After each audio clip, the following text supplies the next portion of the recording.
May is National Mental Health Month and has been since 1949, fun fact.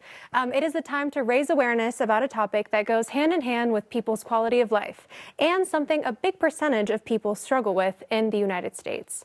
So according to the CDC, more than 1 in 5 adults in the United States live with a mental illness, and more than 1 in 5 people ages 13 to 18 are either currently experiencing a seriously debilitating mental illness or have at some point during their life. Now, findings from Mental Health America show that more than 12 million U.S. adults report having serious thoughts of suicide, the highest rate being among multiracial folks.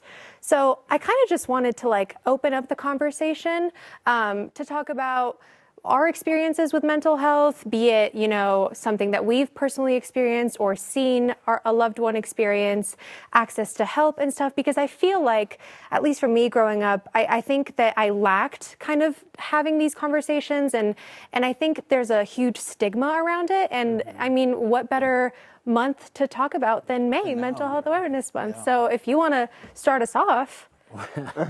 Wow, yeah. It's a broad question, but it is very relevant, and I've talked about it in private circles, but this is for sure the first time I've talked about it in a public setting. But I had I went through a serious depression, I guess, over the past few years. I had to actually, and it's interesting because everything that glitters is not gold. And I had, from the outside, I was doing really well.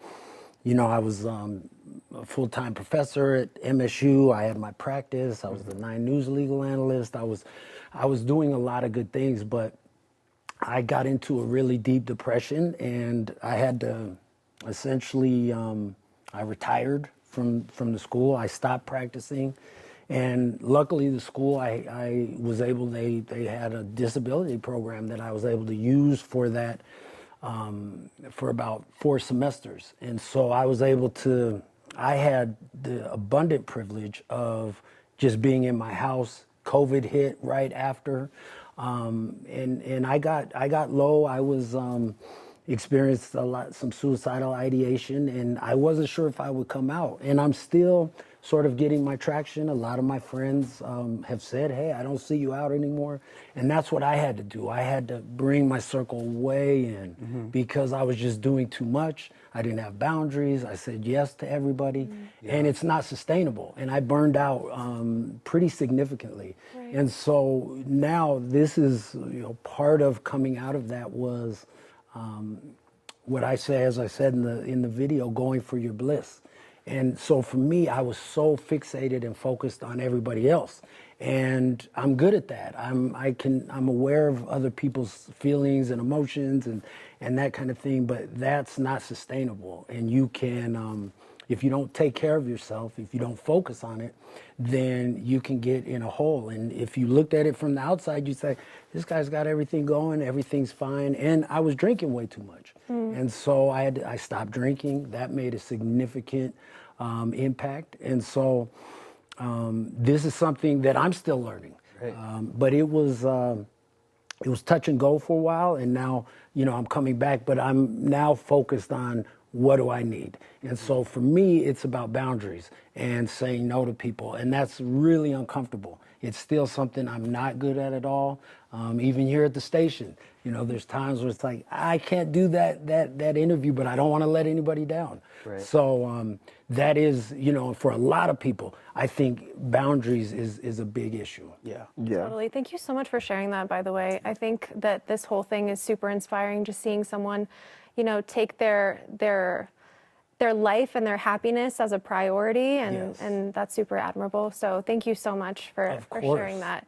And I think, it's really cool that today we have people from different age ranges and experiences, and like you said, it seemed from an outsider's perspective that you were thriving, and that just wasn't the case. I can speak for myself. I think that I've been in that situation where it's like everything in my surroundings, my work, my school, my GPA, my family, I'm so blessed and I'm so privileged. Why am I so miserable sometimes? Yeah. And I think what people kind of lack understanding even within themselves is that a lot of these things, like, you don't really get to choose. I, for one, I'm diagnosed with OCD, and a lot of that is inherited, but a lot of that can be just like chemical imbalances or like experiences that you have throughout your life that, you know, kind of have an impact on that. And I think talking about it, like, that just makes it more, for anyone who might be struggling, like, that just makes it less isolating, I guess. And to kind of echo what you were just saying, Antonia, I don't know if you can speak on this too, or you, Jamal.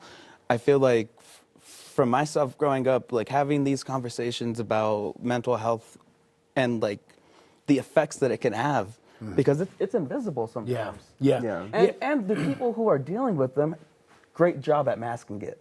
Exactly. You have no idea what they're going through. Yeah. So I feel like for my family, us being open and having conversations about the different sorts of mental health issues that might be happening, or like, what are the signs? What do these look like? Having those conversations made it 10 times better for, you know, even still today when I go through whatever episode I'm going through, whatever I'm feeling, I know that it's okay because I'm not the only person who has felt like that before. Yeah, totally. And now it's so much easier now, because early on, I mean, now there's always been research and things like that, but it's so common that now, you know, it's not that, hey, that person's weird, or, you know, why are you acting like that? You can start to see, hey, I think they're having some mental health issues, you know, and this is, I really want to, I hope people hear this, because at the time I was at my lowest, you cannot see beyond just right then. It feels like this is it. And some people don't make it out. And the reality is no condition is permanent. And so people have to remember, and I hope I can be some inspiration, or at least illuminate this idea to people that it does get better. And where I was, say, 2 years ago versus now is, I mean, I'm miles beyond. And so really no condition is permanent. It does get better. And in the moment, it feels like this is all there is. Like, I know people have described it like the depression, like a wet blanket. And it was like that. I would wake up and there were days I just cried all day long, you know. And for me, I now look back and I say, well, that was a time to purge. And, you know, I still do that, but you know, that's part of the process. And that's the thing. It does change, and it does get better. And that's the only constant is change. So everybody just stay strong and just try and get through, you know, they say 24 hours at a time. Yeah, and seek help too. Like, there's no shame in that. Absolutely. I want to say thank you. I know you said I hope someone seeks inspiration, and just to like wrap things up a little bit, a little full circle. As I've been writing this story, it's been months in the making, y'all. Like, y'all don't even want to know the process. You did such a good job, by the way. You and Tom. Thank you so much. But as I was writing it, as I was like going through your interview, like it was 30 minutes, y'all. But like, as I was going through your interview, I was like, one, it was heartbreaking. Two, I was like, it felt like a mirror. I was like, everything he's saying, I was like, this is me. I was like, it felt like me. So like these past 2 months, like, have been quite hell mentally, and like that actually made me like take a step back, really reassess things, reprioritize my time. And really think about what I want out of life. I've started like eating cleaner. I've been drinking less. My house is clean. Things are, and I'm just like these little things, because it was like hard to get out of bed for like such a long time earlier this year. And now just taking it day by day and saying, like, you know what, you'll get out of this. And just prioritize yourself. You don't have to be everything for everyone. Small victories are victories nonetheless. Victories. We're good. So we're thriving. Everything's good. Good news all around. And that's a great point, though, the little things, because when I look back on it, and I started going into depression before the pandemic. So when the pandemic hit, it was actually good for me.